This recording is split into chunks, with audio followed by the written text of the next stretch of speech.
अस्सलाम वालेकुम डॉक्टर साहब। जी वालेकुम अस्सलाम। डॉक्टर साहब ये आखिरी क्लिप होगा, आपने बहुत वक्त दिया, बहुत शुक्रिया आपका।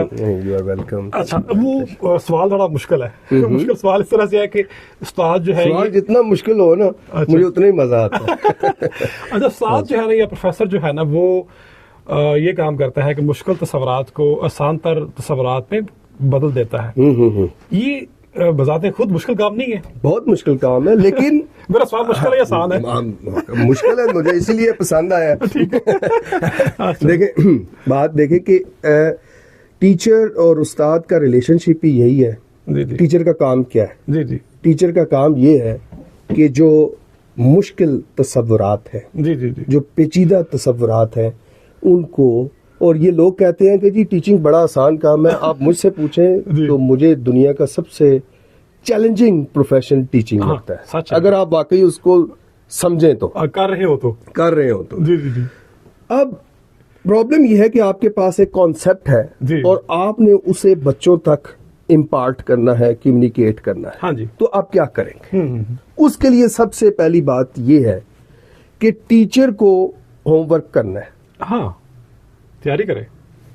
टीचर ये नहीं है मेरा लेक्चर है जी, सुबह आए, हाँ जी आज क्या हमने पढ़ना है, हाँ सर आज हमने ये पढ़ना है, तो चले जी टीचर साहब को उधर वो कम्प्लेक्स आ गया कॉन्सेप्ट उधर, और टीचर साहब कह रहे हैं कि जी अब मैं इसको किस तरह गोल मोल करके तो वो उसे अपनी जान छुड़ा के। जी जी ये मुझसे ये नहीं होता। हाँ। मैं अपने लेक्चर के एंड पे सारी क्लास को एक दफा देखता हूँ और अपने बच्चों की आंखों को देखता हूँ। हाँ, जुबान से वो कह देंगे कि sir it was very nice lecture, लेकिन आंख झूठ नहीं बोलती।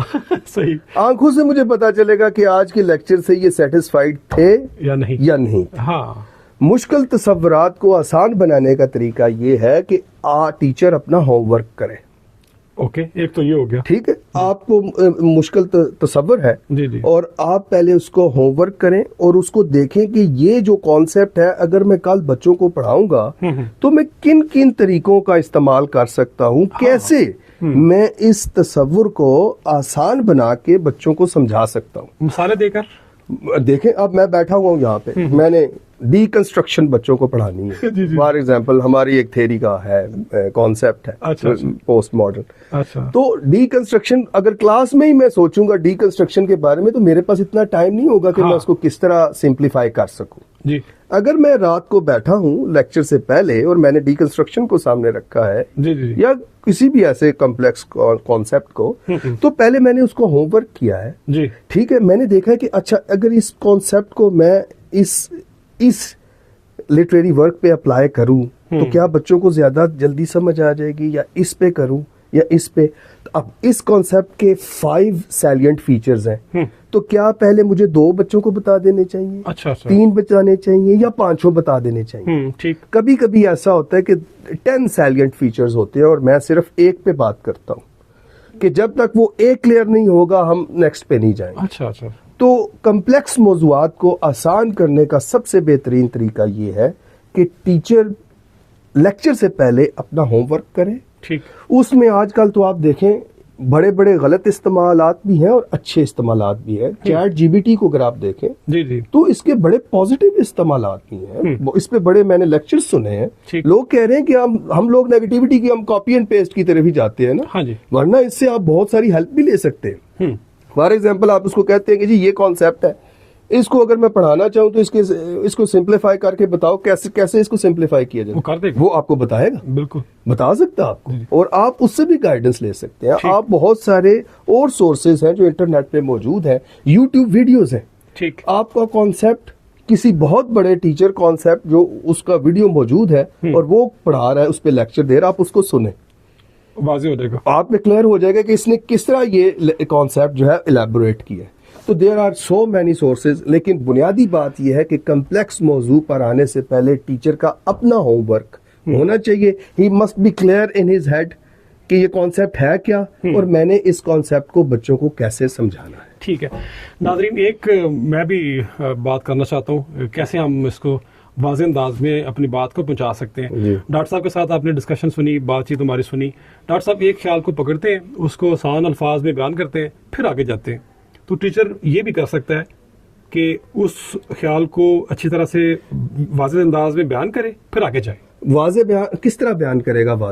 واضح اس وقت بیان کرے گا جب اس کا ہوم ورک ہوگا، اس پہ، سمجھ ہوگی، جب اس کو کلیریفائی اس کو خود کیا ہوگا اس نے، یہ ٹھیک، جب وہ پہلے اس کو کلیریفائی کر لے گا جی کہ جی ایک مثال ہے، اس کی 5 مثالیں وہ پہلے گھر سے سوچ کے آیا ہے، تو ظاہر ہے ہمارا کوئی برین کمپیوٹر تو ہے نہیں کہ آن دی اسپاٹ میں 5 مثالیں کہیں سے لے آؤں گا، صحیح بات ہے، 4-5 مثالیں میں گھر سے ساتھ لے کر آیا، میں نے اپنے نوٹس پہ رکھی ہوئی ہیں، تو میں نے کہا جی یہ ایک مثال میں نے آپ کو دی، پھر دوسری بات میں آپ کو بتاؤں، کبھی بھی سارا میٹیریل، میرے بھائی انگلینڈ میں ڈگری کر رہے تھے، ابھی ان کی ڈگری کمپلیٹ ہوئی ہے، تو انہوں نے کہا تھا کہ پہلے دن ہمارے ٹیچرز نے کہا تھا یونیورسٹی آف مینچسٹر سے، جی جی، تو وہ کہتے تھے کہ ہمارے ٹیچر نے پہلے دن ہمیں کہا تھا کہ we will teach you only 35%، rest of the 65% you will study yourself. اچھا اچھا، ہم صرف 35% پڑھائیں گے آپ کو، زیادہ آپ خود 65% آپ نے خود اسائنمنٹس کے بنائیں گے آپ، اچھا، وہ بزنس کی ڈگری تھی، آپ جائیں گے فیلڈ میں، آپ جا کے خود ریسرچ کریں گے اور آپ خود سیکھیں گے۔ ٹھیک، یاد رکھیں کبھی بھی بچے کو اسپون فیڈنگ کی عادت نہ ڈالیں، ورنہ وہ عادی ہو جائے گا، عادی ہو آپ یہ نہیں یہ بیٹا آپ کے نوٹس ہیں، یہ سلائیڈز ہیں، یہ سلائیڈز لے لو، یہ نوٹس لے لو، انہیں تیار کرنا، نو، کبھی بھی سلائیڈز اور نوٹس پر آپ بچوں کو نہ لے کر آئیں۔ کوئی کانسیپٹ ہے اسپون فیڈنگ نہ، برین سٹارمنگ کریں، ہاں کانسیپٹ ہے پہلے اس کو کھنگالیں اچھی طرح، اس کو کہیں اس پہ آپ کی کیا رائے ہے، ہاں بولے، اس کی آپ کی کیا رائے، آپ اس کو کس طرح کنسیو کرتے ہیں، کس طرح پرسیو کرتے ہیں، how do you understand it. جب وہ ساری بڑی ایک ہیٹڈ ڈسکشن ہو جائے پھر آپ سولوشنز کی طرف جائیں۔ ویری گڈ، یعنی اس کو پہلے انوالو بھی آپ نے کر لیا، انوالو کرنا، ہمارے ہاں دیکھیں نا بچے کو آپ نے انٹلیکچولی انگیج ہی نہیں کیا، ہاں، اور کانسیپٹ آفٹر کانسیپٹ آپ اسے دیتے جا رہے ہیں، بچے کو تو بغیر کسی ایفرٹ کے بچے کو یہ کلاس میں یہ احساس ہونا چاہیے کہ مجھے جو نالج مل رہا ہے نا وہ ایسی چیریٹی میں یا ایسی بس وہ سخاوت میں نہیں مل رہا، مجھے پہلے اس کو ڈیزرو کرنا ہے، ہاں گڈ، ٹھیک ہے۔ بچہ پہلے دیکھے کہ اچھا میں نے یہ جواب دیا یہ بھی نہیں ٹھیک ہوا، میں نے یہ جواب دیا یہ بھی نہیں ٹھیک ہوا، یہ جواب دیا یہ بھی نہیں ٹھیک ہوا، اب اس کو تجسس پیدا کریں اس میں کہ اب اس کا رائٹ آنسر کیا ہے، یعنی اس میں جب کیوریوسٹی آئے گی صحیح کانسیپٹ کو سمجھنے کی، تو جب آپ پھر اس سے وہ شیئر کریں گے تو پھر اس کے صحیح وہ ذہن نشین ہوگا، یاد رہے گا، یاد ہے، اس کو انگیج کریں اس انٹلیکچوئل ڈسکشن میں، یہ نہیں ہے کہ وہ خاموش بالکل بیٹھا ہوا ہے شاپس میں پڑی ڈمیز کی طرح اور آپ اس کو بس لیکچر دیے جا رہے ہیں اور 1.5 گھنٹہ ہو گیا تو آپ کہتے ہیں جی thank you very much. Doctor صاحب نے مثال بڑی اچھی دی ہے، ڈمیز کی طرح نا، یعنی آپ نے بت کی طرح، نو بت جو ہے نا وہ ایسے بت ہوں جو شاید ٹیچر سے بھی زیادہ بولیں تو پھر مزہ آئے گا اور پھر بات سمجھ آئے گی۔ ایکٹیویٹی بیسڈ لرننگ کی ڈاکٹر صاحب نے بات کی ہے اور انوالو کرنے کی بات بھی کی ہے، یہ خود بھی کرتے ہیں، میں بھی کرتا ہوں، تو یہ نا سیکھنے والا پروسیس پھر مزیدار پروسیس بن جاتا ہے۔ ایگزیکٹلی، بالکل۔ چلیں ڈاکٹر صاحب، سو نائس آف یو، دوبارہ سے شکریہ آپ کا، مائی پلیجر، بڑا اچھا لگا، میں نے بھی کچھ سنا اور سیکھا جناب، یہ بھی ذہن نشین رہے، بہت شکریہ، السلام علیکم۔